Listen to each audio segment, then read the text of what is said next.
우선 하나님 말씀 신명기 17장 9절 말씀, 신명기 17장 9절 말씀 한 절이니까요. 우리 함께 읽도록 하겠습니다. 신명기 17장 9절입니다. 288면에 있네요.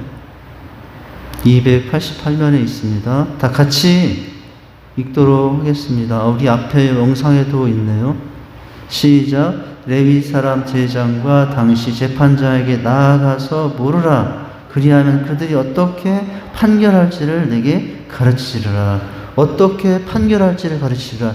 여기에 있는 판결의 기준은 뭐냐면은 하나님의 말씀이라는 것이거든요. 자, 오늘 우리가 이제 10강을 들어가서 말씀을 보게 될 텐데요. 성경은 인생의 교과서입니다. 라는 주제로 이제 오늘 말씀을 이제 보게 됩니다. 퀴즈 내고 시작할게요. 한 교회에 최집사님이 교회를 하도 안 나오는 거예요. 최 목사가 아니고 최집사님이 교회를 하도 안 나와가지고 어느 날 그 교회 김 집사님이 목사님께 찾아가서 목사님 요즘 최집사님이 안 보이는데 목사님이 대신 가서 설득 좀 해주면 안 되겠습니까? 그래가지고 이 목사님이 최집사님 집을 찾아가 보기로 했어요. 근데 이 최집사님이 교회에 안 나오는 것은 이게 피라미드 판매 조직에 빠져가지고 거기에 빠져가지고 이제 안 나오게 됐대요. 그래서 이 목사는 이제 몇 시간 동안 그 최집사님을 붙잡고 거기에 정신 팔면 안 되고 예수 믿어야 된다고 예수 제대로 믿어야 된다고 간곡하게 최집사님에게 부탁을 했답니다. 근데 이번에는 이제 배집사님이 아니고 이게 원래는 원문이 배집사님인데 제가 최집사로 바꾼 거예요. 이제 최집사님이 이제 내 차량이라고 해서 목사님을 설득하는 거예요. 이건 이렇게 해서 좋고 저건 저렇게 피라미드에서 얼마나 많이 교육을 받겠어요. 가셔가지고 목사님 잘 들었으니까 이제 제가 설명 좀 드릴게 해가지고 이 최집사님이 지지 않고 피라미드 방식 판매의 장점에 대해서 이제 변명하면서 그러면서 이거 좋고 저거 좋다고 하면서 막 설득을 했어요. 예. 이제 하여튼 끝나고 이제 돌아와요. 목사님이 돌아오는 길에 김 집사님을 만났어요. 김 집사님 부탁했잖아요. 가서 설득해달라고. 그래서 이 목사님께 묻는 거예요. 목사님, 최 집사님과 잘 설득했어요? 이렇게 묻는 거예요. 예. 목사님이 아무 말을 못해요. 아무 말 안 했어요. 목사님이 어째 말 없으세요? 다음 주부터는 나온대요? 그랬더니 목사님이 열심히 자성료는 어떻고 정수기 한 대 사시면 어떻겠냐고 막 설득을 하는 거예요. 알아듣신 분은 웃고 못 알아듣신 분은 이제 최집사님 그 판매 조직에 빠져가지고 거기에 설득당하고 오신 거예요. 목사님이 설득당하고 나오신 거라니까요. 그래서 나오시다가 이제 목사님이 판매하려고 그 김 집사님에게 자석련 이게 좋다고 그러는데 사야 되지 않겠냐고 설득하더랍니다. 최 목사는 아니었답니다. 자, 우리가 좀 웃는 이야기지만은 조금 또 핵심도 있죠. 우리가 잘 권면하고 설득 당하는 게 아니라 설득을 잘 해야 되겠죠. 자, 그렇게 해야 되겠죠. 자, 두 번째, 맹구가 태어나서 처음으로 분식집에 갔답니다. 맹구가 태어나서 분식집에 가가지고 갔더니 너무 맛있는 냄새, 라면 냄새가 나온 거예요. 그래서 라면을 시켰어요. 그런데 라면을 시키고 기다리고 있는데 물을 안 주는 거예요. 그래가지고 이 맹구가 유치사님에게 그 집주인에게 물 좀 주세요 하고 소리쳤어요. 그러자 아줌마 이렇게 말해요. 물은 셀프입니다. 그렇게 하는 거예요. 물은 셀프입니다. 그래가지고 무슨 말인지 잘 몰라가지고 맹구가 더 크게 소리를 졌답니다. 여기 물 좀 달라니까요. 아줌마가 신경질이 묻어나오는 목소리로 아니 물은 셀프래도 그러는 거예요. 그러자 맹구가 하는 말 죄송합니다. 그럼 셀프를 주세요. 그랬다는 거예요. 맹구처럼 살면 참 속 편하겠어요. 저도 최맹구가 되면 속 편하게 살 것 같은데. 그거는 이제 웃자고 한 말이고. 저는 석환이니까 최석환으로 살아야 되겠죠. 자, 마지막. 어떤 사람이 지하철에서 졸다가 눈이 번쩍 떴어요. 이제 여기가 어디지? 이게 이제 궁금한 거예요. 졸다가 눈을 번쩍 뜨면서 옆 사람의 옆구리를 찌르면서 이렇게 물었어요. 여기가 어디죠? 물었답니다. 그랬더니 뭐라고 대답했을까요? 여기가 어디죠? 그랬더니 어디긴 어디야, 내 옆구리지. 옆구리를 찌르면서 이제 어디서 내려야 되는데 깜빡 잊고 생전 모르는 사람에게 옆구리 찌르면서 여기가 어디냐고 물어봤더니 여기는 뭐 기름역에 천안역이라고 하잖아요. 근데 여기 어디긴 어디야, 내 옆구리지 그랬답니다. 네, 여러분 정신 팔고 살면 안 되겠어요. 할렐루야. 웃으면 복이 와요 시간. 어떤 분들은 제가 늘 이렇게 이제 실없는 이야기만 한다고. 그러니까 저는 오늘만 그럽니다. 이 주일학교가 아니라 우리 성경학교 이 시간만 그러니까요. 저를 오해하지 마시기 바랍니다. 자, 여러분. 네? 재미있어요? 그러더라고요. 저는 최 목사의 특기가 있는데 재밌는 것도 썰렁하게 만드는 재주가 최 목사의 재주라고. 제가 조금 웃깁니까? 웃긴 게 아니라 내용이 웃겨야 될 텐데. 자, 여러분 이제 우리가 9강을 끝났고요. 9강을 끝나고 이제 제 10강이 뭐냐면은 이제 성경의 구봉. 자, 성경은 인생의 교과서입니다. 라는 여러분, 성경이 나의 뭐라고요? 교과서라고요. 여러분, 교과서 중요하죠. 교과서가 있어야 공부를 잘할 수 있거든요. 교과서 참고서가 있어야 공부를 잘해요. 제가 그래도 저 시골 당진에서 그 조그만 시골 당진에서 그 중학교에서 1등하고 지낼 수 있었던 것은 좋은 참고서가 있었기 때문이에요. 이 바람에 평생 자랑 한번 했네. 저는 그 중학교를 1등으로 들어갔거든요. 네, 대단하니까. 거기 천안중학교, 여러 중학교들, 조금중학교, 여러 국민학교들이 모여서 시험하는데 제가 딱 입학시험, 이제 그때는 입학 당락은 아닌데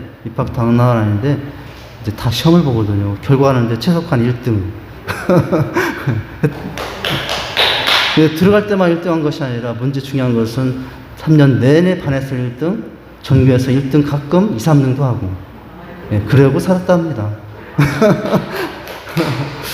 이거 좀 교과서 얘기하다가 그러네. 제가 좋은 교과서 참고서, 저는 조금 집이 어려워도요, 어머니, 아버지에게 새학기가 되면 막 조르고 졸라서 꼭 뭘 사달라고 했냐면은 참고서를 사달라고. 그 당시에는 교과서 말고, 여기 교과서지만은 좋은 참고서를 누가 가지고 있느냐가 공부를 잘하느냐, 그것을 결정하던 시대였거든요. 그 시골 이제 잘 살지 못하는 아버지, 어머니에게 어떤 일이 있어도 이 참고서는 꼭 사달라고. 제 여동생도 같은 학년이었는데 저는 여동생도 안 보여주고 저만 몰래 봤답니다. 그 여동생이 지금도 만나면 하는 말, 오빠는 너무 욕심쟁이였어. 어떻게 그 참고서 나는 안 보여줄 수 있냐고. 근데 동생이 이걸 들으면 안 되는데 우리 동생은 정반대에 있었습니다. 항상. 저는 정 위에 있었고 동생은 늘 저 밑에 있었어요. 그래서 선생님들이 신기했어요. 어디 한 집에서 너는 최고이고 너는 항상 저 밑에 전교에서. 너무 신기했어요. 저도 신기해요.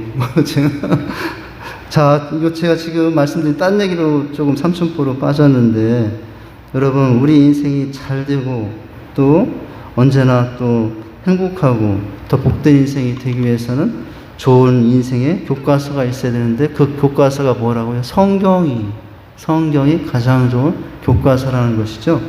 자, 우리 첫 문장부터 보시면 성경에 투자하자라는 거예요.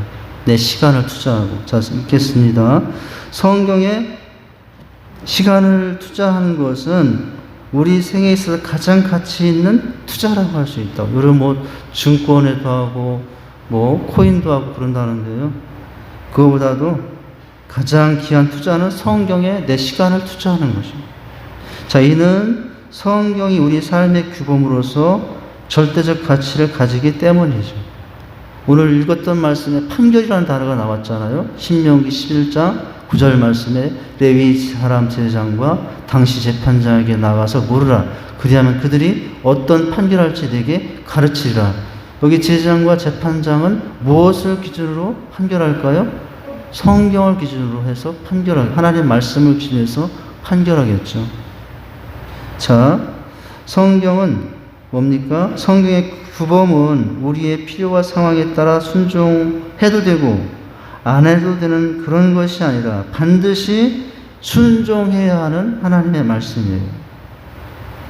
오늘도 이만한 믿음을 본 일이 없느니라 할 때 그 믿음은 마지막은 어떤 믿음이었어요? 순종하는 믿음이었지 않습니까? 백부장이. 자, 순종해야 한다. 그래야 그 성경이 정말로 내 인생의 교과서가 될 수 있는 거죠. 내 인생을 바로 세워주고 내 인생을 바로 가게 하고 내 인생을 더 풍요롭게 할 교과서가 될 수 있는 거죠. 순종할 때. 성경은 우리 생활의 자유로움을 빼앗아가는 무거운 짐이나 굴레가 아니고요. 자, 무거운 짐이나 굴레가 아니다. 그것은 우리의 삶을 죄로부터 멀어지게 하고 더욱 윤택하고 행복한 삶으로 이끄는 하나님의 올바른 지침서요. 또 우리 인생의 교과서이라고. 여러분, 상품을 어디서 주문하면은 요즘은 인터넷으로 주문하잖아요. 주문하는데 어디 마트나 이런 데 가서보다도 인터넷으로 많이 주문하고 언박싱을 하지 않습니까? 그러면 그 상품에 대한 뭐가 있냐면은 설명서가 지침서가 있어요. 그래야 그 설명서가 어떻게 쓰는지 잘 나오고, 이번 주에도 제가 샀던 게 한 가지 뭐냐면 저기 핸드폰에 붙어 있는 지금 발열장치, 냉각장치를 사서 주문했거든요. 저거 지금 저 핸드폰에 지금 달려 있는 게 그게 뭐냐면은 이 핸드폰이 가끔 우리가 유튜브 중계하다가 이렇게 끊어지는 현상이 있잖아요. 그게 어떻게 해서 나타나는 현상이라면은 이 촬영하면서 돌아가면서 핸드폰이 막 뜨거워지거든요. 이 뜨거워지면 핸드폰에 어떤 기능이 있냐면 인식이 자동 꺼지는 인식이 있대요. 일정 한도를 넘어가면은 핸드폰의 모든 앱을 끄도록 하는 게 설정이 되어 있답니다. 그래서 가끔 제가 예배를 드리다가 막 내려가서 다시 켜기도 하고 그런 현상들이 있었는데, 그것을 미리 방지하기 위해서 지금 제 핸드폰에도 이제 그 스마트폰 냉각 장치를 지금 팬을 붙여가지고 돌리고 있는 중이에요. 저기 지금 돌아가는 게 그거예요. 근데 이번 주에도 마찬가지로 제가 그것을 주문서 받았더니 거기에 무엇이 있었냐면은 그 사용 방법 안내서가 다 들어있다. 이건 어떻게 하고 어떻게 설치합시다. 여기 보면은 자, 어떤 제품이 주어졌을 때 그것에 대한 다른 설명서가 있고 안내서가 있으면은 시행착오를 하지 않고 바로 사용할 수 있지 않습니까? 성경이 그와 같은 지침 역할을 해준다는 거예요. 자, 이에 10강에서는 이러한 축복의 길로 인도하는 성경의 규범에 관해서 살펴본다. 자, 이과의 내용 첫 번째 이름 뭡니까? 규범으로서의 성경의 목적에 대해서. 자, 지침과 안내서로서의 성경의 목적에 대해서 살펴보고요. 그 다음에는 성경에 나타나는 규범의 종류에 관해서 살펴봅니다. 자, 또 보시죠. 성경을 등한시하는, 그럼에도 불구하고 성경이 이렇게 우리의 안내서이고 지침서임에도 불구하고 많은 경우 하나님의 말씀을 등한시하고 어떻게 산다고요? 급한 순서, 바쁜 순서대로 사는 거예요. 우선순위로 살아야 된다고 하지 않았습니까? 우선순위는 먼저 말씀을 보고 큐티하는 거잖아요.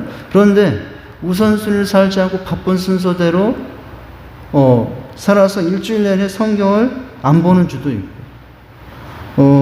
큐티도 일주일 내내 한 번도 안 하기도 하고. 여러분, 근데 그건 삶이 지금 질서가 깨진 거잖아요. 어떻게 바로 세워야 되겠어요? 바쁜 순서대로 사는 지금의 내 모습을 어떻게 바꾸는 거예요? 우선순위로 바꾸는 삶으로 해야 되겠죠. 자, 그러지 못하기 때문에 성경을 등한시하고 산다고요. 그 대표적인 것은 너무 바빠서 혹은 스스로 감당하기 어려운 매우 힘겨운 문제에 직면해서 당장은 뭐예요? 성경을 열어볼 염두가 나지 않는다. 제가 이번 주에 기독서점에 가서 이제 여러 가지 이제 감사 봉투도 사오고 이제 그렇게 하면서 갔더니 그 기독서점 혹시나 우리 교회에도 필요한 것이 무엇인가를 살피다가 뭘 발견하냐면은 성경 필사 노트가 있더라고요. 성경 필사 노트가 있는데 떠들어봤더니 잘 되어 있더라고요. 성경을 보고서 쓰지 않고 성경 필사 노트 옆에 아예 성경이 있어요. 그래서 창세기부터 요한계시록까지 몇 권의 노트인데, 그냥 노트가 아니라 그 옆에 한 칸에 성경이 기록된 문구가 있고 바로 옮겨 쓸 수 있도록 이제 되어 있는 그 필사 노트가 있더라고요. 거기서 저는 조금 생각을 했어요. 거기서 조금 거기서 좀 멈췄어요. 그걸 보면서 생각에 잠겼죠. 아, 우리 교회 차순례 권사님 그 힘든데도 성경을 손으로 쓴다는데 나도 한번 해볼까 하면서 막 이렇게 그런 이제 도전이 생겼어요. 나도 한번 성경을 읽기보다는 좀 쓰면서 성경을 사역도 여러 가지가 있겠지만은 나도 그 노트를 사서 성경 쓰기를 한번 시작해볼까 하다가 아니야, 다음은 해야지. 지고 말았어요, 제가. 그래서 못 사왔어요. 예. 여기 이제 성경을 당장 읽어볼 염두도 나지 않는다고 그랬는데 성경을 써보고 싶은 그런 소망도 생겼어요. 저도 언젠가는 한번 성경을 써야 되겠다는 생각을 이제 하고 있어요. 성경을 써야 되겠다. 그래서 성경을 이렇게 매일매일 조금씩이라도 뭐 몇 년이 걸릴지. 우리 차순현 권사님 지금 어디까지 쓰셨어요? 예? 2년? 신구약 지금 다 쓰신, 진작 다 쓰셨다고요?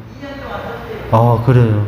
2년 동안 성경 한 일독도 힘든 성도들이 많은데, 참 다 쓰셨다니까 너무 대단하시네요. 아, 그래요. 우리 박수 한번 쳐드려야 되겠어요.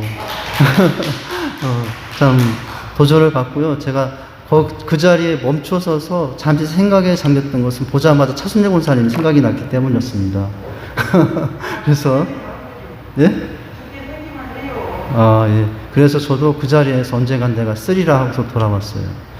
그날 기독서점을 간 것도 하나님의 계획이었던 것 같아요. 시간이 많이 남는 날이 온다면은 이제 가서 그거 써야 되지 않을까. 그런 생각도 하고요. 자, 당장은 성경을 읽어볼 염두가 나지 않는다는 것이다. 저는 한번 써보자는 생각도 했고요. 자, 그러나 잊지 말아야 할 것은 그것이 성경을 등한시하는 이유가 결코 될 수 없다는 거예요. 아무리 바빠도 이유가 될 수 없다는 것이고요. 왜냐하면 바쁘기 때문에 힘겨운 문제에 직면하기 때문에 오히려 더 열심히 읽고 묵상하고 적용해야 할 것이 하나님의 말씀입니다. 여러분, 바쁠수록 더 기도하자고 해요. 급할수록 더 기도하자고 했잖아요. 바쁠수록 더 성경 보고 급할수록 더 성경 보고. 여기요, 바쁘기 때문에 다음에 보겠다는 것이 아니라 바쁘기 때문에 오히려 문제가 있기 때문에 오히려 성경을 더 볼 필요가 있다는 거예요. 자, 성경은 바쁜 일상 속에 파묻혀 자기 자신의 정체성을 잃고 방황하지 않도록 올바른 방향을 가르쳐주는 나침판이에요. 오늘 여러 가지 비유가 나오네요. 교과서, 지침서, 나침판. 성경이 얼마나 우리의 삶의 방법과 삶의 방향에 대해서 알려주고 있는가. 어디에서 어떤 유명한 강사를 만나서 어떤 명인을 만나서 여러분 인생의 방향과 방법에 대해서 조언을 들을 수 있겠습니다. 성경만한 것이 없다는 거예요. 성경만한 거예요. 자, 나침판이며 위급할 때 더더욱 빛을 발하는 문제 해결에 만능 열쇠. 또 나오네요. 교과서, 지침서, 나침판, 만능 열쇠. 여러분, 만능 열쇠 있으면 좋겠지 않습니까? 여러분, 성경이 만능 열쇠가 돼요. 만능 열쇠. 모든 문제 해결에, 여러분, 문제에 무엇을 넣으면? 말씀을 넣으면, 말씀이라는 열쇠를 넣으면 문제 해결이 되는 은혜가 있다는 거죠. 자, 그럼에도 사람들은 성경이 우리의 삶에 어떤 가치를 가지는지 올바로 인식하지 못하고 있어요. 그래서 우리의 삶과는 무관한 과거의 역사 및 신화를 담은 책 혹은 좋은 가르침을 담은 책 정도로 이해하고 난다. 좋은 책이고, 여러분, 맞는 말이지만 좋은 책 이장이잖아요? 여러분, 우리에게는 생명의 말씀이잖아요? 하나님의 말씀이잖아요? 그죠? 그런데 많은 사람들이 그냥 읽어도 좋고 안 읽어도 좀 좋은 책 정도, 시간이 되면 나중에도 얼마나 다시 읽어야 될 뭐 그런 책 정도로 인식을 하고 있다. 잘못된 인식이잖아요. 그러나 뭡니까? 그러나 성경을 읽고 공부하고 자, 읽고 공부하고 적용한다는 것은 뭐예요? 적용한다는 것은 우리의 생에 있어서 가장 가치 있는 투자라고 할 수 있죠. 자, 그것은 성경이 우리의 삶의 규범으로서 절대적 가치를 가지기 때문이죠. 아까 제사장이나 재판장이 판결하려 할 때 그 판결의 기준은 바로 하나님의 말씀이었던 거거든요. 신명기 우리가 읽었던 말씀에 더욱 윤택하고 행복한 삶으로 이끄는 하나님의 올바른 지침서가 바로 성경이에요. 자, 교과서, 지침서, 나침반, 만능 열쇠. 여러분, 만능 열쇠가 주어진다고 생각하면은 사람들 그 만능 열쇠 안 가질 사람이 어디 있겠습니까? 그런데 성경이 우리 인생의 모든 문제 해결에 해답이 다 들어있는 만능 열쇠라는 거죠. 자, 그 다음 성경 구분에 대한 연구입니다. 하나님께서는 성경을 통해 우리와 언약을 맺으셨어요. 너무나 여러분, 이 성경은 우리에게 나는 이것을 너에게 약속한다라고 하면서 주신 하나님의 말씀이에요. 여러분, 성경을 우리는 구약, 신약이라고 하지 않습니까? 약자가 약속을 의미하는 단어라고 보여지고요. 구약, 오래된 약속, 신약, 새로운 약속.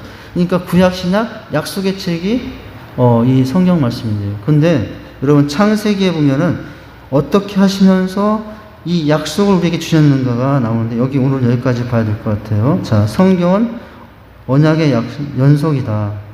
언약이라는 단어는 성경에 약 300번 이상 나온다고 그러고요. 자, 그 원어는 언약이라는 단어의 어원은 자르다라는 뜻으로 쪼개놓은 짐승의 조각 사이를 통과하면서 언약을 맺었다는 의미예요. 그러니까 여러분, 짐승의 조각 사이를 통과해요. 그 짐승이 얼마나 아팠겠습니까? 그 짐승이 얼마나 고통스럽겠습니까? 자, 그 짐승을 여러분, 양이 있다. 그러면 양을 쪼개서 양옆에 놓고 통과하면서 이것같이 약속을 지키지 않으면은 이 양옆에 잘려져 신음과 고통 가운데 죽어있는 이 양같이 되리라. 약속을 지키지 않으면 내가 그런 신세가 되리라 하면서 하나님이 약속하신 책이라는 거예요. 여러분, 하나님이 그럴 필요가 있습니까? 하나님께 그렇게 하시면서 약속을 하실 필요 있나요? 오히려 우리가 약속해달라고 해야 되는 거 아니에요? 그런데요, 참 놀랍게도 신기하게도 너무나 감사하게도 하나님은 약속을 지키지 않으면 내가 저 재물처럼 되는 일이 있어도, 내가 저주받는 일이 있어도 내가 감당하리라 하면서 약속을 했다. 반드시 지키겠다는 의미로 이제 약속의 말씀을 주셨다는 것이거든요. 자, 언약을 지키지 못할 때는 설명을 여러분 계속 보시기 바랍니다. 쪼개어진 짐승과 같이 될 것이라는 저주의 의미가 내포되어 있습니다. 여러분, 언약을 오늘날로 말하면 규범이라고 할 수 있는데 이 규범을 따를 때 승리의 삶을 살 수 있게 돼요. 성경은 단순히 과거의 역사나 훌륭한 가르침을 모아 놓은 책이 아니라 예수 그리스도를 통한 구원의 은혜를 체험한 하나님의 백성들의 신앙 고백이죠. 또한 그것은 그들 삶 속에서 신앙으로 해석되고 또 신앙으로 응집된 역사적 체험이며 하나님이 우리와 친히 맺어주신 언약의 연속이라고 할 수 있어요. 성경, 구약부터 마지막 요한계시록까지. 그런데 이러한 언약의 성경은 하나님이 아브라함과 맺으신 언약에서 상징적으로 표현되어 있어요. 창세기 15장에 보면은 땅을 유업으로 주겠다. 여러분, 하나님께서 어떻게 약속했죠? 너 나 믿고 내 약속한 땅으로 가면은 하늘의 별처럼 바다의 물처럼 내가 어떻게 해야 되냐? 내 자손이 번창하리라고 이렇게 약속을 하셨거든요. 자, 창세기 15장을 보면 땅을 유업으로 주겠다 하며 주겠다 하신 하나님의 약속에 아브라함은 내가 이 땅으로 업을 삼을 줄을 무엇으로 알리까? 어떻게 믿어요? 그런 거예요. 그랬더니 반문했죠. 이에 대하여 하나님은 어떻게 하셨어요? 땅 약속이 실현될 것이라는 확신을 심어주기 위해서 언약식을 준비시킵니다. 근데 사실은요, 그 당시 나라와 나라가 전쟁을 하다가 화친 조약을 맺잖아요. 만약에 뭐 우리가 중국이 전쟁이 일어나가지고 나중에 다시 평화합시다 이렇게 이제 약속을 해야 되잖아요. 그럼 그 당시는 어떻게 했냐면은 나라와 나라 사람들이 양쪽에 이렇게 모여가지고 짐승을 잡는답니다. 짐승을 잡아서 반쪽을 놓고요. 약속을 어기면 저 짐승처럼 되겠다 하면서 거길 지나간대요. 그저 내가 약속을 안 지키면 저렇게 잘려 고통 가운데 죽어가는 저주받은 저 짐승같이 되겠습니다 하는 표시로 언약식을 했다는 거예요. 지금 그런데 하나님께서 아브라함 시대에 그 상황을 아시고 그 언약식을 하나님이 하신 거예요. 하나님이 지나가시면서요. 내가 너를 축복하겠다는 약속을 지키지 않으면 내가 저같이 될게. 그럼 무슨 말씀이냐? 내가 반드시 너를 복주고 복줄게. 이렇게 약속을 하셨다는 의미인 거죠. 자, 여러분 설명을 다시 보시면 이에 대해 하나님은 땅 약속이 실현될 것이라는 약속을 심어주기 위해 언약 의식을 준비시켰어요. 이에 아브라함은 하나님의 명령에 순종하여 동물들을 쪼개어 놓고 쪼갠 부분들을 서로 마주 대하게 하였어요. 그러자 해가 지고 어두울 때 연기 나는 풀무가 나타났어요. 자, 연기 나는 풀무가 나타나는데 그 횃불이 쪼갠 고기 사이로 지나갔어요. 근데 중요한 것이 있어요. 그 쪼갠 고기 사이로 지나간 횃불은 무엇이었을까? 그 다음 설명에 나오죠. 여기서 쪼갠 고기 사이로 지나간 그 연기나는 타는 횃불은 바로 누구를 상징한다고요? 하나님을 상징합니다. 고대 사람들은 언약책을 시 동물을 쪼개놓고 언약 당사자들이 그 사이로 지나가는 의식을 행하곤 했답니다. 그 이유는 고기 사이로 지나가는 자가 언약을 지키지 않을 경우 쪼갠 고기처럼 되는 저주를 감수하겠다는 맹세였기 때문이에요. 그런데 창세기 15장 7절에서 보면 연기 나는 풀무와 타는 횃불로 표현된 하나님만이 토막 난 고기 사이로 지나가시죠. 즉 언약 위반 시 스스로 하나님께서 저주를 감당하시겠다는 맹세예요. 여러분, 맹세는 원래 누가 해야 되는 거예요? 하나님께 약속하시면서 제가 맹세했고 하나님 이렇게 하겠습니다. 이건 누가 원래 해야 되는 거예요? 우리가 해야 되는 거지 않습니까? 그런데 이 성경 말씀은 어떻게 주신 말씀이라는 거예요? 하나님께서 그것까지 감수하시면서 맹세하시면서 주신 여러분 축복의 말씀이라는 거예요. 그러니 여러분 이 말씀이 내 인생의 안내서가 되고 지침서가 되고 교과서가 되고 나침판이 되고 만능 열쇠가 되고 할렐루야. 얼마나 여러분 이 말씀이 귀한 말씀입니까? 저주시 위반하면 내가 약속을 지키지 않으면은 저 횃불에 타버린 시커멓게 타버린 저 짐승같이 되겠다고 하시면서 신 약속이 하나님의 말씀이라는 거예요. 자, 마지막 여기까지 하죠. 이처럼 하나님과 인간의 언약은 철저히 하나님이 베풀으신 일방적 사랑의 표현이에요. 쌍방의 계약이 아니고 쌍방의 언약이 아니라 일방적 뭐예요? 사랑의 언약이라고요. 여러분, 이 성경을 한마디로 말하면 짝사랑, 우리를 향하신 짝사랑을 담고 있는 하나님의 사랑의 모습을 담고 있는 거예요. 여러분 아십니까? 뭘요? 하나님이 우리를 얼마나 짝사랑하고 있는지. 그런데 여러분, 그 사랑도 모르고 우리는 하나님 대신에 다른 데 눈 맞추고 다른 걸 사랑하고 다른 데 정신 팔리고 다른 데 마음 뺏기고 다른 데 믿음 뺏기고 여러분 그렇게 살고 있어서야 되겠습니까? 우리를 그렇게 짝사랑하시는, 그렇게 축복하시고 싶어하고 그렇게 여러분 우리를 복되게 하시고 싶어 하시는 그 하나님 앞에 여러분 다시 서야 될 줄 믿습니다. 그래서 그렇게 한 다음에는 그 하나님의 말씀인 성경을 붙들고 그 속에서 우리를 향하신 하나님의 사랑을 다시 깨닫고 붙잡으면서 믿음의 길을 갈 수 있기를 바랍니다. 자, 따라서 성경은 하나님이 우리 인간과 맺으신 사랑의 언약들을 기록한 일련의 서약서. 자, 일련의 서약서예요. 여러분, 결혼하면은 결혼 서약서가 있잖아요. 결혼 서약서. 뭐예요? 눈이 오나 비가 오나 그것뿐이 생각이 안 나요. 많잖아요. 눈이 오나 비가 오나. 주례를 몇 번 해봤는데 다 까먹었네. 뭐예요? 눈이 오나 비가 오나 슬플 때나 뭐 할 때나 뭡니까? 이제 당신만을 사랑하겠습니다. 그렇게 하지 않습니까? 여러분, 이 성경이 그렇다고요. 너희가 어떨 때나 나는 변함없이 너희를 사랑할게. 할렐루야.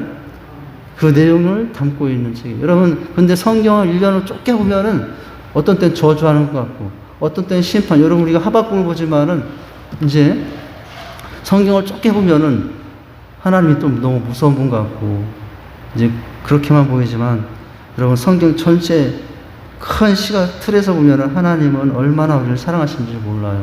하나님의 은혜도 사랑이고요. 하나님이 주신 채찍도 있자면 여러분 책망도 사랑인 줄 믿으시길 바랍니다. 자, 서약서다. 1년의 서약서다. 여러분, 나를 변치 않고 사랑하시겠다는 서약서를 우린 다 가지고 있어요. 뭡니까? 하나님의 말씀이 성경이에요. 이렇듯 규범, 즉 언약을 통해 하나님께서 아브라함에게 땅과 후손을 약속하신 것처럼 하나님의 규범, 즉 성경에 순종하는 삶을 살 때 하나님께서는 우리에게 구원의 은혜와 할렐루야 더불어 축복의 문을 활짝 여신다는 거예요. 할렐루야. 여러분, 성경을 열수록 여러분의 삶의 축복의 문이 더 활짝 열린다는 사실을 기억하시길 바랍니다. 한번 따라서 하십니다. 성경을 열수록 축복의 문도 열린다. 한번 다시 이렇게 정리하고 따라합니다. 어떻게 해요? 성경이 열린다. 마음이 열린다. 인생이 열린다. 영혼이 열린다. 영원히 열린다. 할렐루야. 기도하겠습니다. 하나님 아버지, 우리를 얼마나 사랑하는지 기록한 것이 하나님의 말씀인 성경이라는 사실을 깨달았습니다. 하나님, 우리를 향하신 짝사랑의 서약서, 변함없이 복 주시고 변함없이 사랑하시겠다는 이 서약서인 약속을, 성경의 말씀을 나침판 삼아 살게 하시고 안내서 삼아 살게 하시고 지침서 삼아 살게 하시고, 하나님 아버지 또한 축복의 만능의 열쇠로 삼아서 하나님, 우리의 삶의 방법과 삶의 방향들이 이 말씀대로 또 말씀 안에서 이루어짐으로 주께서 약속하신 많은 복들을 실제 생활 속에서 누리고 체험하고 살아가는 저희 삶이 되게 해주시옵소서. 말씀 속에서 우리의 삶이 더 풍성해지고 그 말씀의 생수 속에서 우리의 삶들이 더 복되어져 갈 수 있도록 함께해 주옵소서. 예수님 이름으로 기도하옵나이다. 아멘. 내 주의 은혜 강가로 믿음이 있을 때 이 은혜도 우리를 또 인도해 주시기도 하죠. 오늘 오전 말씀, 믿음이 또 살면 주신 은혜이기도 합니다. 템포는 원템포입니다. 내 주의 은혜 강가로 찬양하시고 주기도문으로 사랑 있는 믿음, 겸손한 믿음, 순종의 믿음으로 살 때 주어진 은혜입니다.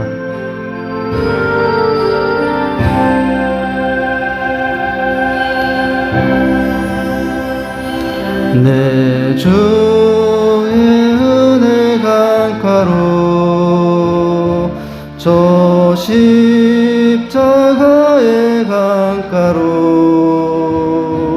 내 주의 사랑 있는 곳 내 주의 강가로 내 주의 은혜 강가로 저 십자가의 강가로 내 주의 사랑 있는 곳 내 주의 강가로 가란 나의 영혼을 생수로 가득 채우소서. 피곤한 나의 영혼 위에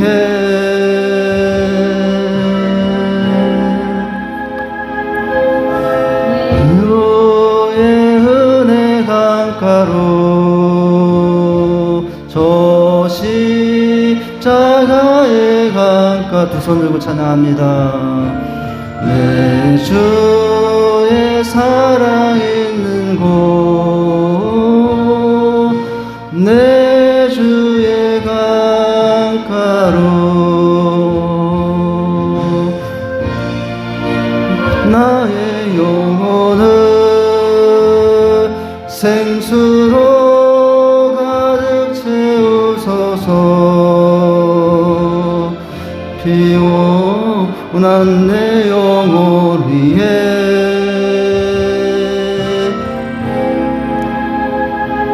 내 주의 은혜 강가로 저 십자가의 강 믿음으로 살 때입니다. 내 주의 사랑 있는 곳, 내 주의 강가로 내 주의 강가로 내 주의 강가로 주기도문 하심으로 예배를 마칩니다. 하늘에 계신 우리 아버지여, 이름이 거룩히 여김을 받으시오며 나라에 임하옵시며 뜻이 하늘에서 이루어진 것 같이 땅에서도 이루어지리다. 오늘날 우리에게 일용할 양식을 주옵시고 우리가 우리에게 죄진 자를 사하여 준 것 같이 우리 죄를 사하여 주옵시고 우리를 시험에 들게 하지 마옵시고 다만 악에서 구하옵소서. 대개 나라와 권세와 영광이 아버지께 영원히 있사옵나이다. 아멘.